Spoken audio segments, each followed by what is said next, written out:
Hey guys, so I saw that Kharazims had a pretty decent win rate among pretty much all the ranks, and I checked the build and they were all, not all, but about half of them were going this Insight build.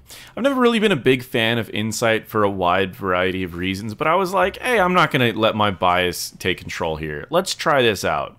So I've played this build probably 4 or 5 times before I recorded this video. I tried it a few times on my main account, tried it a few times on my Smurf, and I wanted to show this particular video purely because it shows the good and the bad of this build. One of the bad things about this build is how long it takes before you complete Insight. It takes essentially 300 basic attacks to complete Insight. If you take that time, you could go to like a camp or something and just auto attack for a while, but then your team doesn't get any healing. But before this quest is done, your team doesn't get a lot of healing in general. Once this quest is done, you can do quite a bit. Now, one of the benefits of bringing a Kharazims into the game is your E does a lot of damage. Just to give you an idea, you attack twice per second and 4 times a second while you use Deadly Reach, making it to where your attack at 60 damage gets close to being like 250 DPS, something like that, when you're actually attacking something with your E. 2 seconds of that, you can pretty much take out a good chunk of someone's health with your team nearby, and so you can do huge bursts of damage in a small amount of time. The downside about early game Kharazims is that your healing is rather low, so you need to make sure that you're with your team, and you want to try to make sure that your heals that you do get are AoE. So you throw out your what is it, Breath of Heaven? Yeah, you pull out your Breath of Heaven and you try to always pop it while you're near your team. I like to pick a fountain up relatively early on this map, like usually around a little bit before 1 minute if I can, or I try to grab it just a little bit before like 1:15. I got it a little late this game, but the basic idea behind that is so that I can keep my mana up, keep my health up, and I can play a little bit more aggressive with my auto attack. So again, this is a time where if I take a step too close, I just get attacked. And I don't want to waste too much of my... I mean, you always heal yourself, but still, I don't want to ever get too low to where I can't attack when I actually need to. Which is part of the reason why it's very hard to get Insight stacks this early. Could simply be the map that we're on that's causing it to be a little bit more difficult, but it could also just be a limitation. I found it especially hard in higher ranks to get more auto attacks off to complete Insight. I almost never completed Insight in the higher ranks before I felt it was necessary to win these fights. We started this game off pretty rough in general. I was healing people, but unfortunately there's only so much I can do. We split off, gave them a camp, and that happens sometimes, and that's perfectly okay. But with that being said, I still think it's kind of interesting how this plays out. So I'm only at 9 out of the 100 stacks that I need to finish Insight. Level 4, I take Earth Ally. On this map in general, Earth Ally is really good because so many people go auto attack heavy builds with their team comps, because that tends to be the highest race. Whenever your team is doing a camp, you definitely want to participate because it's one of the easiest ways to get your Insight stacks. So this is definitely the best time that you want to join your team, is whenever you're going for a camp. During team fights, you're going to have a hard time getting Insight stacks. So there will be times where I'm going to go and just like help push in a lane really quick, so you can see my team leaves to go do something else, and I stay down here. I want to get some Insight stacks. I actually almost died to this camp, which is ridiculous, but my goal here was to get as many Insight stacks as I possibly could, so I went from having 13 Insight stacks to 26 in a short period of time, and I'm going to go back and try to get just a little bit more on this by taking this out, popping my E, and as far as the race goes, we're not too far off, so I get down to 15 health. I'm going to just say that's luck and not calculated. But I do get up to 31 Insight stacks. So I get about 20-something Insight stacks just doing that for my team. I wait until I'm almost full health, but I am full mana before I head back to try to join my team. But we really struggle in this next fight. But yeah, to talk a little bit more about Earth Ally, I like it on this map just because the enemies are going to be mostly physical damage. So popping Earth Ally is going to be very, very valuable. With that being said, this is a really rough position to be in. I don't ever like approaching from this direction, so I kind of go off to the side to see if maybe I can pop my E over the wall, because it does increase your range a little bit. So I was like, maybe I can attack over the wall. Instead, I just jump to my team, throw out a heal, and then I just take a step back.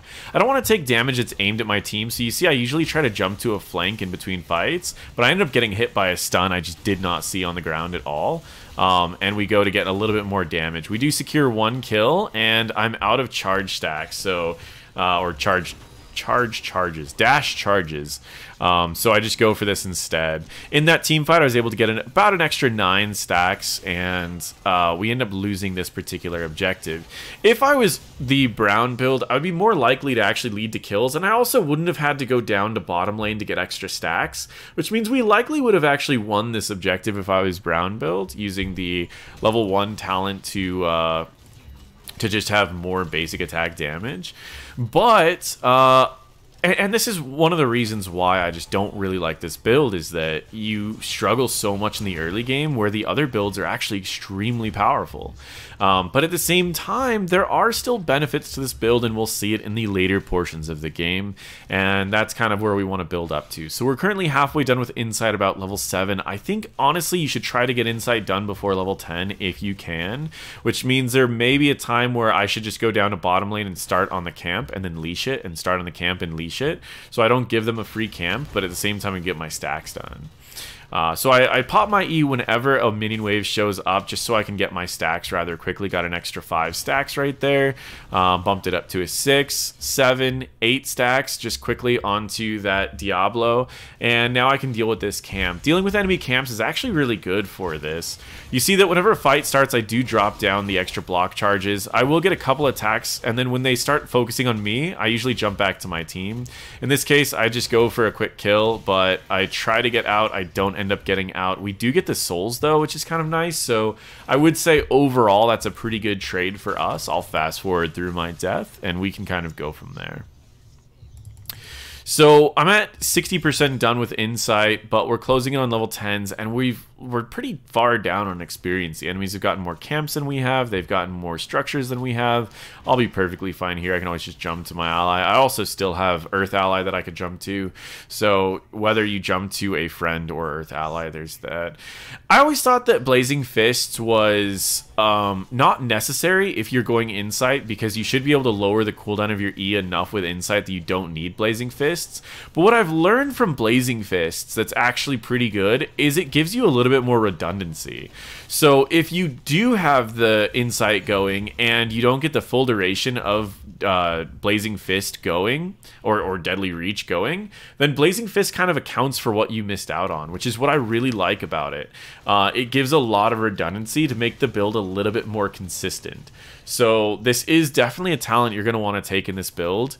Even though some of the other talents seem like they would be better, it's just really good. Like on paper, this seems like a terrible talent, but in practice, it's actually a really good talent.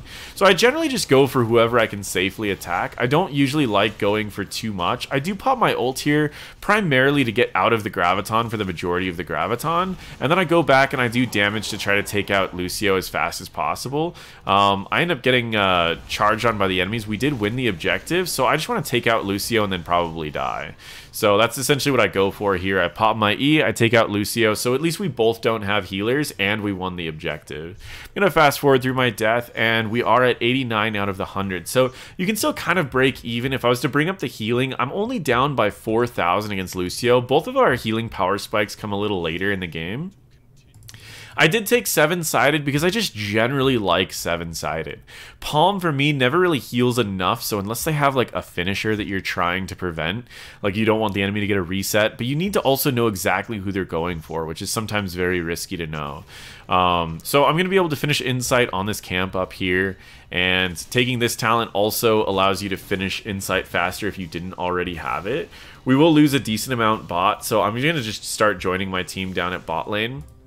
But I really like 7-sided. If you can plan this ult out to where the enemy is, if the enemy's ever in a position where they are stepping up, a little too far, like an enemy tank stepping up a little too far, you could just pretty much do 50% of their health over 2 seconds, which is very fast. So against like a Diablo that starts using breath, or a Diablo that just charges your team too far away from his team, it's very easy to take out that Diablo quickly. And it also prevents you from taking damage during that time. So it could be used offensively or defensively, and it has a low enough cooldown you can kind of just do both. With level 13, you could definitely go in any of these directions if you want to. Physical armor, when you get stunned, is very nice. Something that you'll probably want to do pretty often. If the enemy team has a lot of stuns or CCs or a lot of physical damage. Spell armor is also very good. But I personally like going Quicksilver because it gives you and the target you dash to extra movement speed. And it combos really well with Cleansing Touch if you do need to take that talent. I just go it because I want to give Garrosh a little bit more movement speed in case he wants to charge in. And it also allows an easier out if I'm jumping out of a fight because I jump to an ally and we both get movement speed. In this case, we end up going for another just a little throw combo here. So we get the Chen. I use my extra range and extra damage to burn him down. He dies before his ult goes off. He should have actually used Stagger before using his ult because then he would have staggered all the damage that we dealt, and then he could have used his ult to actually survive since we didn't have any interrupts left.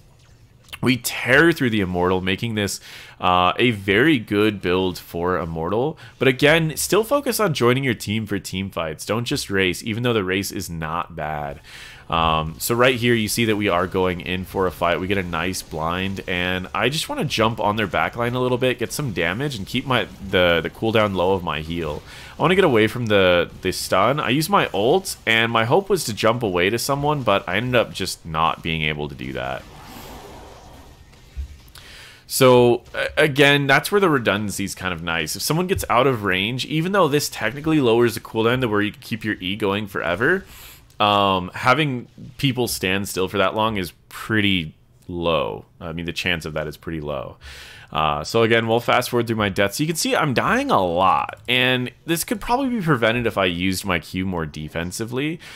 We are winning the majority of the objectives, though. We're kind of playing without most of our team, too. Rainer's been working on the objectives, so where we're team fighting, it's just getting kind of uncoordinated. If Rainer joined us for the fights, we would win, but if we joined Rainer for the race, then we would just win on the race as well. Either way, again, this is this kind of situation where one call is not necessarily the best call, and it's hard to tell who actually has the correct call. So right here, when you're ever just fighting on a wave, it's great to gain a lot of your health back, and kind of similarly to Tyrande, you do really well when fighting in non-team fights. So if you're ever doing a camp with your team, you can get everyone healed back up to full in this build rather quickly. And the same is true about Tyrande.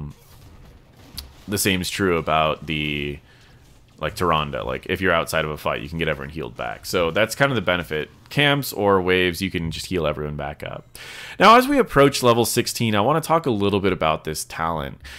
Way of the 100 Fists synergizes really well with Insight when you're trying to do a little bit more damage, because you're going to be lowering the cooldown of your dashes, and then you continue to dash over and over and over. Because you always get 6 basic attacks, which then lowers the cooldown twice. However, I was making this build primarily over the win rates in games, in Storm League. This is meant to be a Storm League build for Kharazim. And because of that, when I was focusing on win rates, the highest win rate was Echo of Heaven, which I thought was kind of interesting because, again, this is another talent that on paper seems like a really bad talent. You don't know when you can't really predict that second heal. So it's going to be hard to always be near your team for that second heal. And so I was like, man, this just seems like a pretty bad talent. But when you hit the playstyle after level 16, this actually makes a lot of sense. And you'll see why when we actually get into the team fights. This turns into a lot of healing. And it's a lot of potential healing, but during team fights, it's actually a surprising amount of healing for frontline. Your healing to backline is still pretty low, but if you're in the position where you're always attacking, your frontline's getting a lot of heals from this. I would say where this build struggles the most is when you're doing a lot of like AoE CC. When the enemies have a lot of AoE CC, it's pretty bad. So right here, again, this is one of those situations where my E's kind of off cooldown. I use my ult to dodge just a couple extra AoEs. I get stunned just a few too many times here, and we end up just getting killed because we're just stun locked. And that's where this fight got really, really difficult, and that's where we needed to kind of adjust how we're approaching these team fights. So we end up losing a decent chunk from this, and it's primarily just my own mistake. If I would have repositioned before the first stun, I wouldn't have gotten hit by like the next 3 stuns. And that's kind of how a lot of these fights end up going as well. So if I remember correctly, the enemies end up going bottom lane here, and we go for, we just go to clear. Oh no, I misremembered. So we kind of just go from some damage here. Once again, like, I can just use my ult to remove that, but I wasn't really too worried here. I pop my W, I grab a fountain, and I immediately start doing my best to just healing my team. I drop down the block charge, and you saw all the block value from that as well. So Garrosh took almost no damage while he was out of position, and he gives us a lot more time to get some value. So I do pop my E, and I just start trying to do as much damage as possible. I do run into another stun, definitely something that I need to work on my own end, and I pop an ult, and that's kind of the worst ult that you can possibly pop, which is an ult that is kind of just open. That you're going to hit a bunch of people. Your ult should be an isolation thing. When your targets are isolated, it's a great tool to get a quick kill. But if your enemies are not isolated, it's essentially just a waste of time unless you're using it defensively. So overall, we play this out pretty poorly. We end up losing both of our keeps. But I still don't think we're completely out of the game. And this is where I still think this build is kind of interesting, because when it works, it actually does work really well. And I didn't want to just show a stomp. We had a couple stomps when I was playing this build, and it just didn't feel that good as far as a game to show you guys. I would rather show you this game because it was surprisingly close, and it was just an interesting game overall. And it shows, it's going to show how powerful this can get in the perfect scenarios in team fights. So as we approach level 20, there's another set of options that you can go into. I don't really like Epiphany, and if you're not going to be taking Way of the 100 Fists. Storm Shield would help with the burst, which is kind of what we're actually dying to. And Transgression's great if the enemies are really standing still for a long period of time. But outside of that, I don't really like Transgression because they're kind of grouping up a lot.